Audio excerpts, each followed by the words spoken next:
Hi, everyone. Welcome back to dinanddaf. This is Elana Stein Hain. And for those who are watching on video, you will notice that I am sitting in a seat on an airplane as my background because today we are going to take a 30,000-foot view of Masechet Bava Batra. Many of you have been learning this Masechet for a very long time. I think we can say nearly half a year, which is pretty remarkable. So mazel tov on the upcoming siyum. And what I would like to do is I'd like to take this bird's eye view of the Masechet and ask what the Masechet is about. The way that I'm going to do this, it is impossible to look through the Gemara and tell us what the Masechet is about. That is way too winding, too many tributaries to go down. But if we look at the sequence of the Mishnayot and specifically what each parak is about, we will find that Bava Batra is about relationships.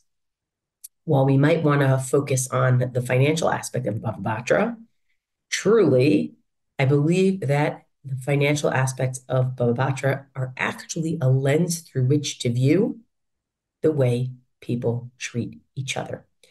So I want to take a look with you at this overview and try to give you a sense of each section of the Masechet. What relationships is it focused on? Okay. So I've divided it here into prakim 1 to 3, prakim 4 to 7, prakim, let me move this out, 8 to 9, and parak 10. Okay.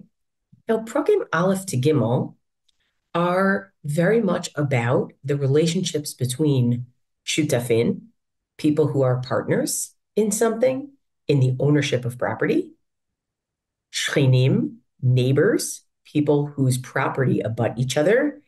And once we start talking about cheskat gimel shanim, how it is that I acquire somebody else's property by living on it, or I evidence my acquisition of that property, then we are starting to talk about the relationship between buyer and seller, right?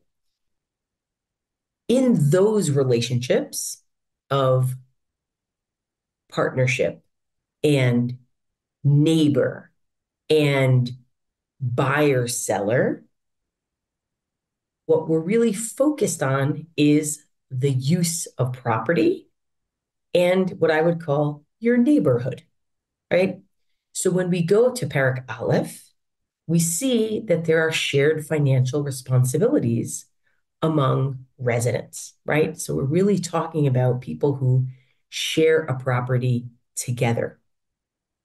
You might, as one of those financial responsibilities, you might have to build or rebuild a mechitza. You might have to pay in for the cost of some protective measure for your joint property, like a beit sha'ar or a delet or a choma. But there's an element of we share this, and therefore there's a financial responsibility. In Parak Bet, we talk about being a good neighbor. How do I use my property, and how is my property limited, my property use limited based on my neighbor's needs? For example, perhaps I shouldn't be planting too close to my neighbor's property. Perhaps I should be concerned if there are certain bad smells that are emanating from my property that will end up impacting my neighbor's property. And then finally, we move into this sort of previous owner, current owner, or buyer, seller, or gift giver, gift givee, when we talk about cheskat gimel shanim, the 3 years that I'm on someone else's property or what was considered someone else's property. And the question there is, how do I gain ownership over someone else's property, right? So those 3 all start me off on certain relationships of neighborliness that relate to land. When we move to Prakim Dalid to Zion, chapters 4 to 7, the focus really is on buyer and seller specifically. And buyer and seller specifically, what we're worried about here is not how do I treat someone else's land, not how can I be a good neighbor, not what's my financial responsibility to someone else, but rather what is the sale process and what are the assumptions in that sale process. In other words, the focus here is not on neighborhood as it was in Aleph to Gimel, but the focus is on transaction and what's engaged in that transaction.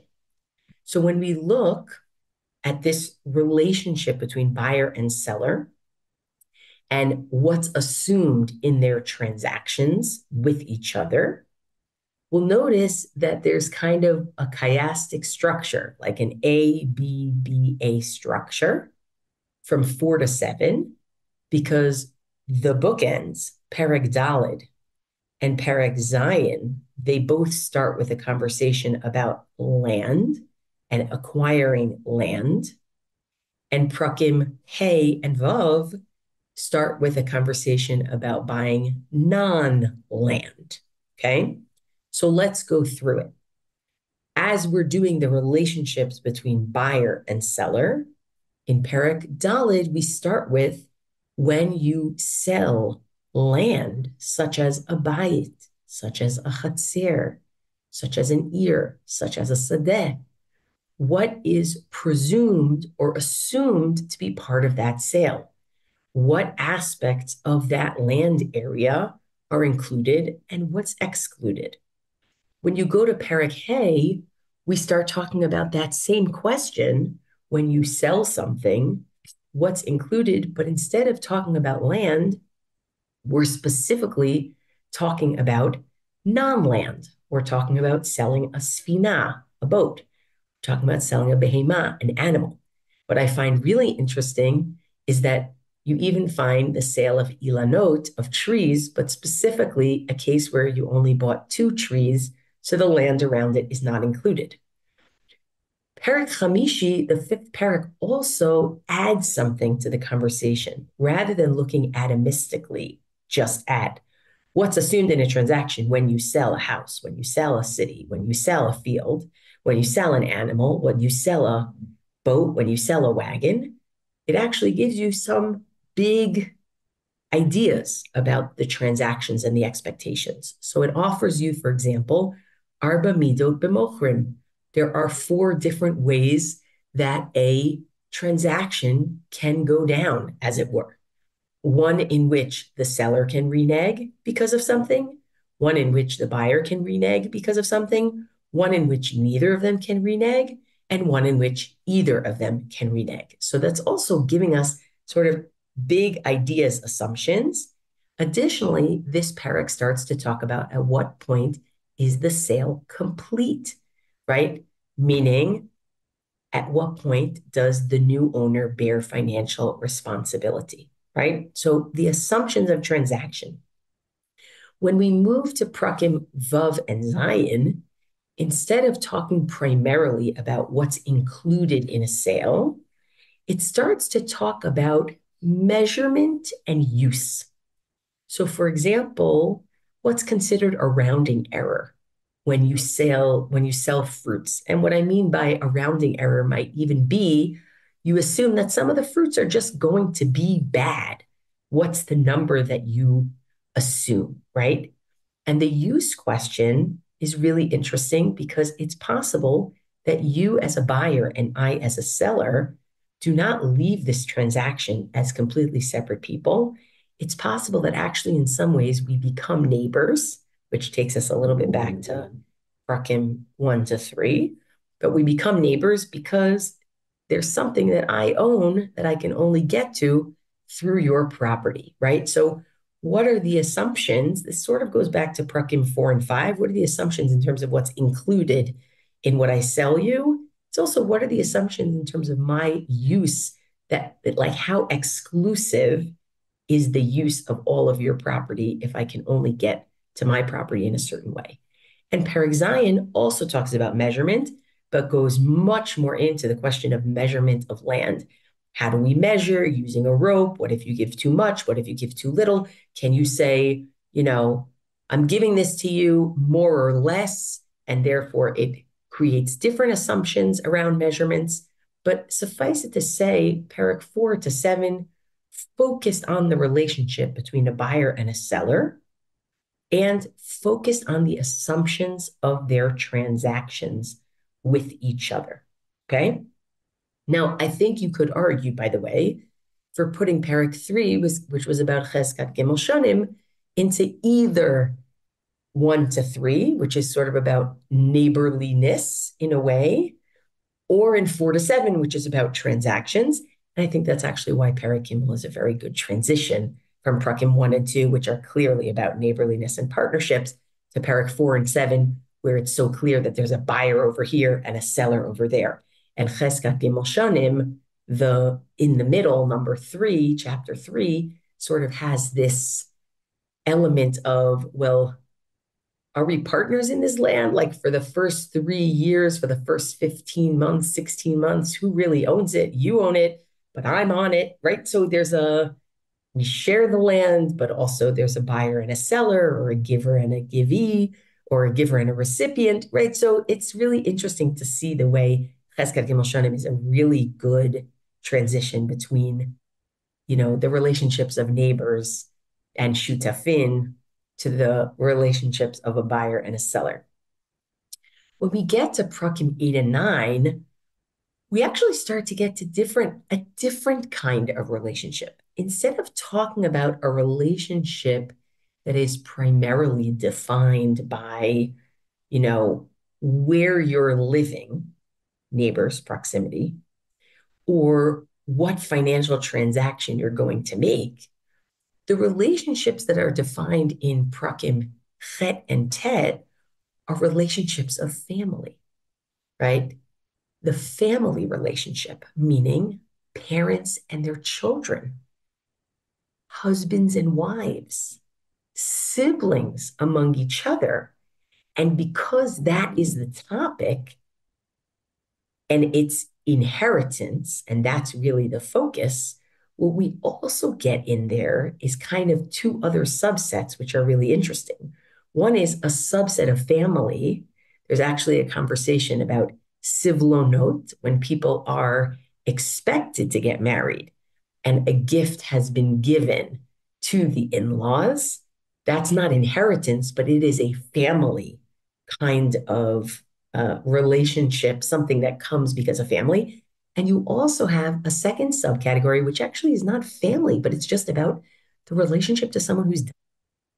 So you have matnat shchiv meira, the gift of someone who's dying. It doesn't have to necessarily be a shchiv meira. You can, somebody who's looking ahead at the fact that they're going to die, someone who might want to circumvent some of the laws of Yerusha, of inheritance. What are they going to do, right? So I would say when I look at what the focus is here, the focus is not neighborliness as it was in Aleph and Bet and maybe Gimel. The focus is not transaction as it was in Daled through Zion and maybe Gimel. The focus is on continuity, right? Someone is going to die and other people are going to get their possessions. And family is a major focus of that continuity. So the way it works is Perek Chet and Perek Tet seem to be working in some sort of sequence, because in Perek Chet, you have an introduction that's sort of the basic requirements for Yerusha, for inheritance law, right? Who inherits and from whom does one inherit, right?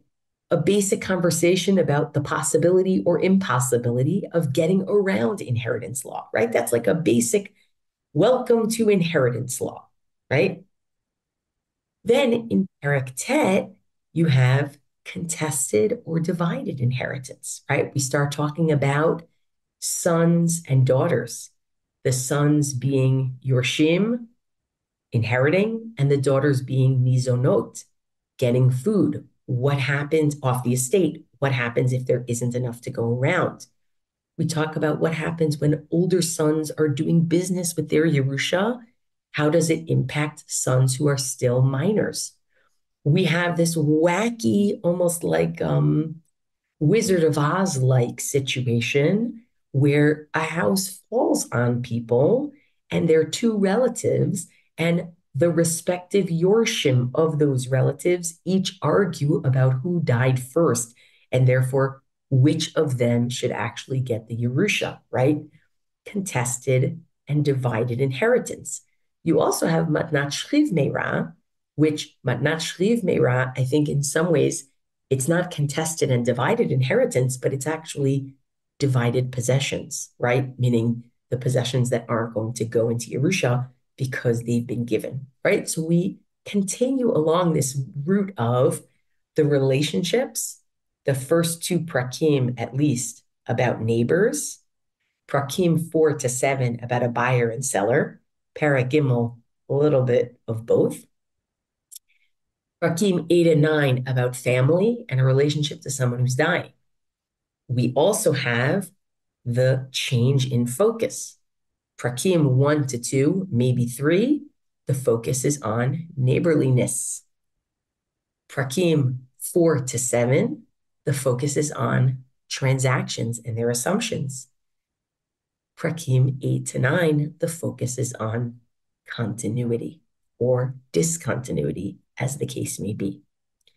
What's fascinating to me is when you get to Perek Yud, because Perek Yud, given its focus on shtarot, given its focus on contracts, actually has so many relationships that it engages, both the relationships that have been spoken about in Prakim Aleph to Tet and new relationships. So, for example, we have lots of spousal relationships, whether it's a get, whether it's a shovar, meaning a receipt for her ketubah, whether it's the tnaim before the wedding, whether it's the ketubah or the nedunya, the dowry, right? Lots between spouses where shtarot come into play. We also have relationships of people who are working on other people's land and giving them a percentage of the yield. So what we would call sharecroppers or arisim, kablanim, they have shtarot too. We have shtarot that are between litigants in a court of law, like a shtar berurin, where we have a shtar that says this one chose this Dayan, this judge, this one chose that Dayan, this judge, right? We have shtarot that come out of Beit Din that are called Ma'aseh Beit Din. We have a shtar kiyum that is mekayem if somebody loses their original shtar, for example, saying this person is owed money, their shtar was lost or their shtar was nimchak, it was erased, and here's one. And then this is the best to my mind, because in some ways, maybe it returns us to the beginning, maybe it doesn't. We have two random people. If you have two people named Yosef ben Shimon, can they take out a shtar chov on each other, a debt contract on each other? So in terms of relationships, what we've basically gone from is the very beginning, where we're talking about people who live right next to each other or on the same land. And we've moved all the way to shtarot that can engage any sorts of relationship, very close, very far. And of course, we have the lender-borrower relationship, which is probably the most typical version of what a shtar might be used for, and the buyer-seller relationship, which has gone all the way through since Perek Gimel, right? The other thing is, in terms of not just how we've moved in relationships, but how we've moved in our focus. The focus at the beginning was about neighborliness, 1 to 2, maybe 3. The focus in 4 to 7 was on transaction. The focus in 8 to 9 on inheritance was about continuity. And now the focus in 10 is on evidence, because a shtar serves as evidence. So I think that it's rather remarkable to see how a Masechet that is so technical, that has so much fine print, is actually trying to mediate relationships of so many different types. The closest relationships you have, your family, the person who shares a yard with you, and perhaps the most random relationships you have, like you and I happen to have the same name, or I happen to need, to borrow some money and I'm looking to borrow, or I'm sharecropping from you, which maybe those relationships become tighter over time, but they're certainly not family relationships.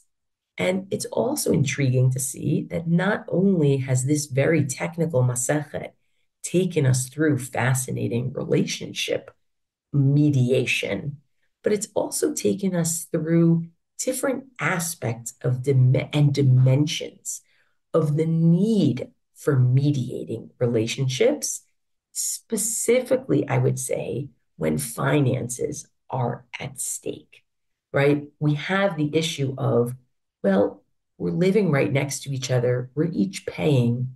How are we going to keep from making the other person's land devalued? And so the focus on neighborliness is not saying hello in the morning. The focus on neighborliness is not making your neighbor's land devalued or underprotected, as the case may be. We have the focus on transactions. We use words. What do we assume those words mean?